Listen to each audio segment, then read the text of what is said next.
श्री भागवत भगवान की जय हो। श्री सुखदेव जी महाराज की जय हो। जगत गुरु श्रीमद महाप्रभु जी वल्लभाचार्य जी की जय हो। सदगुरुदेव की जय हो। श्री वेदव्यास जी रचित श्रीमद भागवत गीता प्रेस गोरखपुरનું પુસ્તક, તેમાં સંસ્કૃતમાં સુખદેવજી સનકાદીનો સંવાદ, સુખદેવજી પરીક્ષિત રાજાનો સંવાદ, તેનો ગુજરાતીમાં અનુવાદ પણ રાખેલો છે, તેનો પાઠ કરી રહ્યો છું। આ પાઠનો મહિમા સુખદેવજીએ સ્વયં વર્ણન કર્યો છે। શિક્ષિત સાક્ષાત શિવજી અવતાર છે આપ, કે જે કોઈ પણ ભાગવતજીનું શ્રવણ કરશે તેને જે કંઈ પણ ફલની કામના હશે સકામ, તો તે પણ પ્રાપ્ત થશે। જો કોઈ નિષ્કામ આ શ્રવણ કરશે તો તેને ભક્તિ અથવા તો મોક્ષ તે પણ આપશે। ગઈકાલે જે પ્રસંગ હતો તેમાં કપિલ ભગવાન દેવહૂતિજીને જીવને શરીર છૂટ્યા પછીની ગતિ અને ફરીથી ગર્ભમાં આવે તો કયા સમયે કેટલો થાય છે અને કેવી રીતે જન્મે છે, અને ગર્ભમાં પણ ભગવાન એને પૂર્વજન્મમાં કરેલા પાપોનું દર્શન કરાવે છે, એ પ્રસંગ આજે આવશે।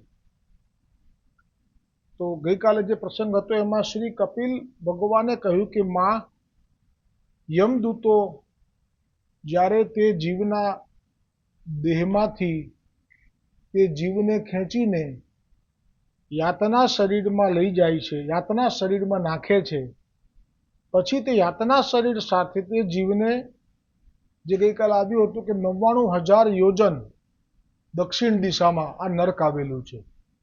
જેવી રીતે સ્વર્ગના સુખ ભોગવવા માટે એનું શરીર જુદું છે, દુર્ગંધ ના આવે, ઘડપણ ના આવે, પછી કોઈ રોગ ના આવે, અને અપ્સરાઓની સાથે ભોગ ભોગવવામાં અનુકૂળ હોય એવું શરીર આપવામાં આવે છે। સંપૂર્ણ લૌકિક સુખ માટેની વ્યવસ્થા છે, પણ એનું પુણ્ય પૂરું થઈ જાય એટલે સ્વર્ગમાંથી પછી એને કાઢી મૂકવામાં આવે, એટલે જન્મ લે પૃથ્વી ઉપર સારા ઘરમાં, સ્વર્ગમાંથી પડેલા હોય એને સારા ઘરમાં જન્મ આપે। પછી જેમનું પાપ કર્મ વધારે છે તો એમને નરકમાં લઈ જવામાં આવે શુદ્ધ કરવા માટે, કેમ કે ફરીવાર આવું પાપ ન કરે, તો એ વખતે યાતના શરીરમાં નાખવામાં આવે।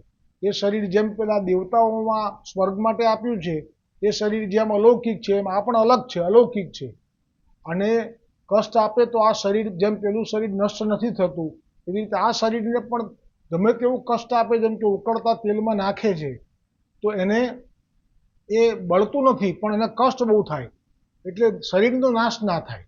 જેવું પેલામાં એવું આમાં બધું વિરોધાભાસ છે, પણ છે સરખું। એટલે જ યાતના શરીરમાં એને નાખીને હવે જીવને અલગ અલગ નરકમાં યાતના ભોગવવા નાખવામાં આવે છે। આમાં તો બહુ ટૂંકમાં વર્ણન છે, પણ ગર્ગ સંહિતામાં એક જીવ એવી રીતે મન ફાવે એમ જીવન જીવી લેશે, વૈશ્ય ઘરમાં જન્મેલો હશે, બહુ સારું ઘર હોય છે કુટુંબ એનું, પણ વ્યસન જુગારનું લાગી જાય છે, વ્યસન દારૂનું લાગી જાય છે, અને વ્યસન વેશ્યાગમનનું લાગી જાય છે। એને કારણે પછી મા બાપનો પણ કદાચ હત્યા કરી નાખે છે, એવું છે, પત્નીની પણ હત્યા કરી નાખે છે, અને છેવટે એક વેશ્યાની સાથે ભાગે છે તો વેશ્યાની પણ હત્યા કરી નાખે છે। છેવટે ત્યાંથી લૂંટફાટ કરવા માટે કેટલા બ્રાહ્મણોની હત્યા કરી નાખે છે। તો જ્યારે કર્મ કરે છે કોઈ, તો એને એ ખબર નથી કે આનું ફળ શું છે, અજ્ઞાન છે, પણ એને શુદ્ધ તો કરવો જ પડે, જો ન કરે તો આ તો ચાલુ જ રહે, એટલે આ જે નરક છે એના માટેની વ્યવસ્થા છે। તો એ જે જીવને પછી જે સમયે મૃત્યુ આવે છે ત્યારે યમદૂતો આવી રીતે એને ખેંચીને યાતના શરીરમાં લઈ જઈને કેટલા સમય સુધી એને એ કષ્ટ આપે છે, એ વર્ણન જ્યારે મેં વાંચ્યું ત્યારે મને સમજાયું કે મનુષ્ય દેહ એ કેટલા સમય પછી મળે છે, કેમ કે એમાં જે વર્ણન લઈશું વિસ્તારથી આપણે, અહીંયા આપણે સમય નથી, બહુ જ સમય, કેટલી બધી મૂળ યોનિમાં, સર્પ યોનિમાં કેટલા વર્ષ સુધી, વૃક્ષ યોનિમાં કેટલા વર્ષ સુધી, પછી આ જે બીજી બધી 84 લાખ છે એમાં કેટલા વર્ષ સુધી, અને પછી કૃપા કરીને મનુષ્ય તન, કેમ કે પાપોની પણ કોઈ સીમા નહોતી। હવે જે આવે છે નાખવા માટે નરકની યાતના માટે, એ નરકોમાં રૌરવ નરક, તામિસ્ત્ર નરક અને અંધ તામિસ્ત્ર નરક એ મુખ્ય છે. હવે જે મનુષ્ય માત્ર પાપની કમાણીથી પોતાના પરિવારનું પાલન પોષણ કરવામાં વ્યસ્ત રહે છે તે અંધ તામિસ્ત્ર નરકમાં જાય છે, જે નરક બીજા બધા જ નરકો કરતાં વધુ કષ્ટદાયી સ્થાન છે. આ નરકની યાતનાઓ આપવાનું મુખ્ય કારણ એ છે, કપિલ ભગવાન કહી રહ્યા છે દેવહૂતિજીને, કે જીવન દરમિયાન જે કંઈ પાપો કર્યા છે તે બધાયથી તે શુદ્ધ થઈ જાય. હવે શુદ્ધ થઈ ગયા પછી તે જીવને તે યાતના શરીર તથા નરકની યાતનાઓમાંથી છૂટવાનો સમય આવે છે, પણ હજી તેને મનુષ્યનું શરીર આપવામાં આવતું નથી. ભૂંડ, જો હવે કયા કયા યોનિમાં નાખે છે આમાં ટૂંકમાં વર્ણન છે. ભૂંડ, કૂતરા એટલે કે નીચી યોનિ, એમાં એ યોનિઓમાં પણ જેટલા કષ્ટ છે તે એ ભોગવે છે. આ જીવ પોતાના કર્મ પ્રમાણે જે અધમ યોનિઓ લે છે ત્યાં પણ આહાર, નિંદ્રા અને મૈથુન એમાં પણ એને આનંદ મળવા લાગે છે, અને ત્યાં પણ તેને વૈરાગ્ય થતો નથી. તેથી તે અધમ યોનિમાંથી મુક્ત થવાની પણ ઈચ્છા કરતો નથી. આવો પ્રસંગ 252માં આવશે એક વૈષ્ણવનો. છતાં પણ પ્રભુ સામેથી કૃપા કરીને તેને મનુષ્ય યોનિમાં જન્મ આપે છે. મનુષ્ય યોનિમાં જન્મ થવો એટલે પ્રભુની સંપૂર્ણ કૃપા માનવાની, એ સિવાય નહીં. જીવને તો ઈચ્છા થતી જ નથી, ક્યાંય મજા આવે છે.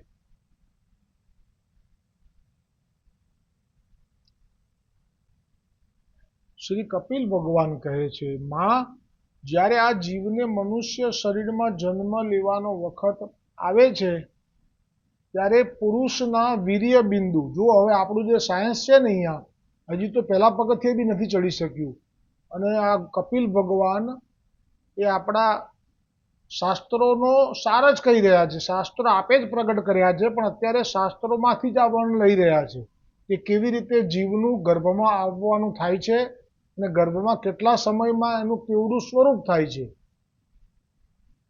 એક રાત, હવે કહે છે, પુરુષના વીર્ય બિંદુ એટલે સ્ત્રી પુરુષ જ્યારે સમાગમ કરે ત્યારે પુરુષના વીર્ય બિંદુ દ્વારા સ્ત્રીના ગર્ભાશયમાં એ પ્રવેશ કરી જાય છે.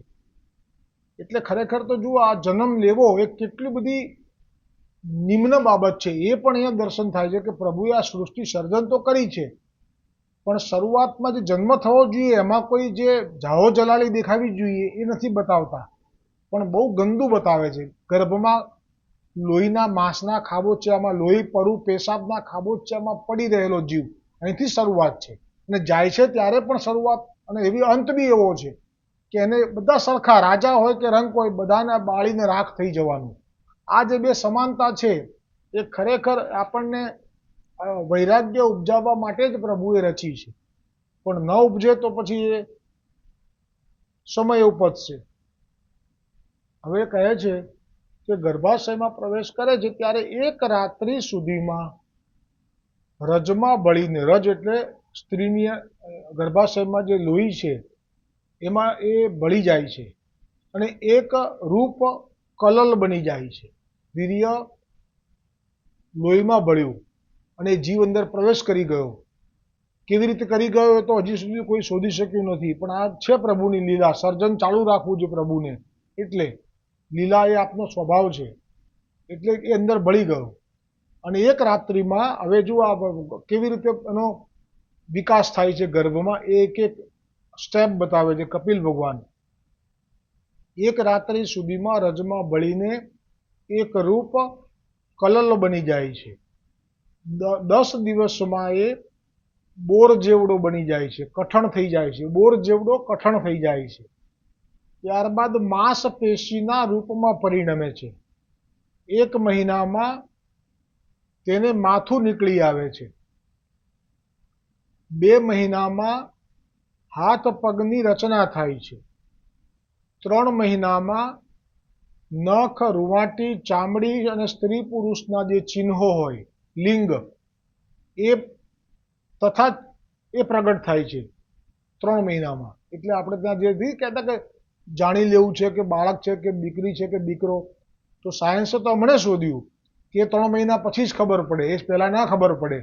પણ આપણા શાસ્ત્રોમાં તો 5000 વર્ષ પહેલા લખ્યું છે, વર્ણન કર્યું છે. શાસ્ત્રોમાં તો લાખો વર્ષ પહેલા લખેલું છે કે જે સ્ત્રી છે કે પુરુષ છે એ જાણવા માટેનું જે લિંગ જે છે એ તો 3 મહિના પછી જ પ્રગટ થાય છે. તો એ પહેલા તો જાણી પણ ના શકાય કે દીકરી છે કે દીકરો છે. 3 મહિનામાં નખ, રૂંવાટા, ચામડી અને સ્ત્રી પુરુષના ચિહ્નો પ્રગટ થાય છે. તથા 4 મહિનામાં તેનામાં માંસ વગેરે 7 ધાતુઓ બની જાય છે. 5મા મહિનામાં ભૂખ તરસ લાગવા માંડે છે. એટલે જે 5મો મહિનો થાય એટલે આપણે જે સ્ત્રી માતા થવાની છે એ જે કંઈ પણ લે ભોજનમાં, એનું પોષણ એને પણ શરૂ થાય ત્યારથી ભૂખ તરસ 5મા મહિનાથી. 6ઠા મહિનામાં ઓર સાથે લપેટાઈને જમણી કુખમાં ઘૂમવા લાગે છે. તે સમયે માતાએ આરોગેલા અન્ન, જળ વગેરેથી તેની બધી ધાતુઓ પુષ્ટ થવા માંડે છે. ઓળ એટલે જ્યાં નાળ કે છે ને એ, એટલે જેમ આપણે ઘરડા માણસ જ્યારે બીમાર થઈ જાય તો નાકમાં ટોટી નાખીને બધું આપે ને, આ ભગવાને બનાવેલી કુદરતી ટોટી છે જે સીધી એના દુટી સાથે જોડાયેલી છે અને ત્યાંથી એને અન્ન જળ બધું અંદર જાય છે. ઓર તે વખતે તે જીવ ગર્ભની અંદર, હવે જુઓ આ શબ્દો કપિલ ભગવાનના, કે આ બહુ સારી વસ્તુ નથી જન્મ લેવો એ, મળમૂત્રના ખાડામાં પરવશ થઈને પડ્યો રહે છે. માતાએ ખાધેલા કડવા, તીખા, ગરમ, રૂષ્ક, ખાટા વગેરે ઉગ્ર પદાર્થોનો સ્પર્શ થવાથી તેના આખા શરીરમાં પીડા થવા લાગે છે. તે જીવને તે વખતે માતાના ગર્ભાશયમાં ઓરથી લપેટાયેલો અને આંતરડાઓથી ઘેરાયેલો રહે છે. આ દર્શન અંદરના અત્યારે તો સાયન્સે શોધ્યું એટલે બધાને કરાવે છે, પણ આપણા કપિલ ભગવાને તો તે વખતે કરાયા. તેનું માથું પેટ તરફ તથા પીઠ અને ગરદન એ વર્તુળાકારમાં ટૂંટિયું, આપણે ગુજરાતીમાં કહે ને ટૂંટિયું વાળીને, એવી રીતે વર્તુળાકારમાં વળેલા રહે છે. એ વખતે તે પાંજરામાં બંધ કરાયેલા પક્ષી જેવો પરાધીન હોય છે. એ તો બહાર નીકળ્યા પછી અત્યારે પાવર બતાવે છે, પણ ત્યાં જુઓ. તેમજ અંગોને હલાવવા કે ફેરવવામાં પણ અસમર્થ રહે છે. તે જ સમયે પ્રભુની કૃપાથી તેને પોતાના અનેક જન્મો કર્મોનું સ્મરણ થઈ જાય છે.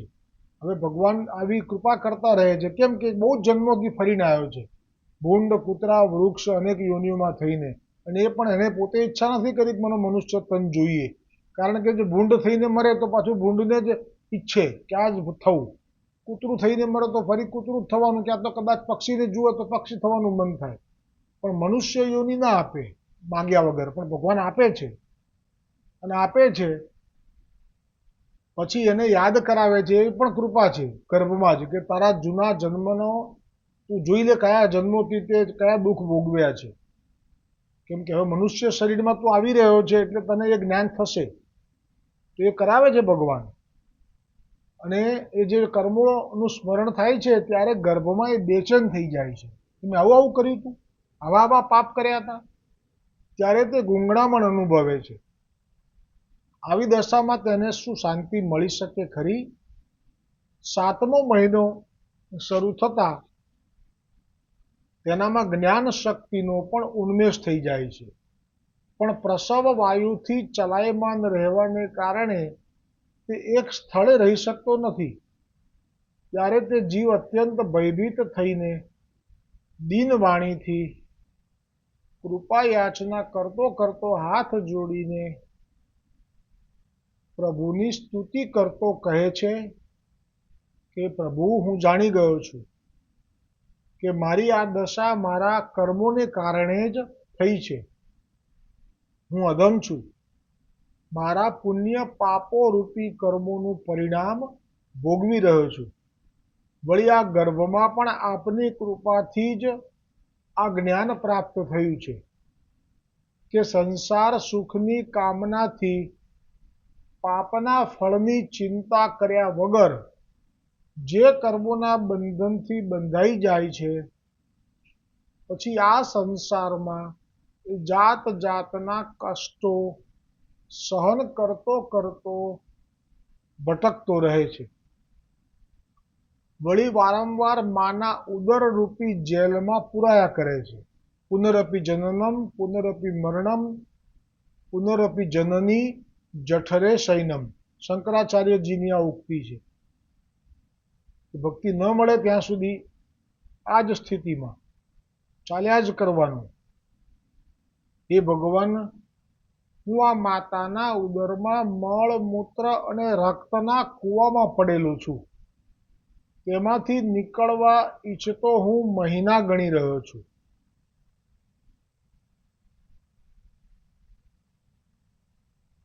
પ્રભુ, મને દીનને ક્યારે બહાર કાઢવામાં આવશે? હે સ્વામી, તમે ઘણા દયાળુ છો. આપે મારું કલ્યાણ થાય તે માટે જ આ 10 માસના જીવને આવું ઉત્કૃષ્ટ જ્ઞાન આપ્યું છે. આ જ્ઞાન આપ્યું છે, કૃપા છે, એ પણ સમજાઈ ગઈ. હું આપના આ ઉપકારનો બદલો કેવી રીતે ચૂકવી શકું? પ્રભુ, આપે આ વખતે પશુ પક્ષી વગેરેની અધમ યોનિ ના આપી. એટલે કે આની પહેલા આપે વારંવાર આપી. ક્યારેક મને ભૂંડના શરીરમાં સવાર પડી જોયું, ત્યાં જન્મ્યો છું. ક્યારેક કૂતરાના ગર્ભમાંથી બહાર નીકળ્યો જોયું, હું તો શ્વાન થઈને જન્મ્યો છું. ક્યારેક કોઈ પશુ પક્ષી જીવ જંતુ. પણ કહે છે કે આ વખતે, એટલે કે અત્યાર સુધી જે આપી એ આપી, પણ આ વખતે, એટલે આ એક વિશેષ કૃપા આપની છે એવો અહોભાવ એને થઈ રહ્યો છે ગર્ભમાં. એટલે કહે છે કે આપે આ વખતે મને પશુ કે પક્ષી વગેરેની અધમ યોનિઓ ન આપી, આ વખતે અતિ દુર્લભ મનુષ્ય દેહમાં જન્મ આપી દીધો.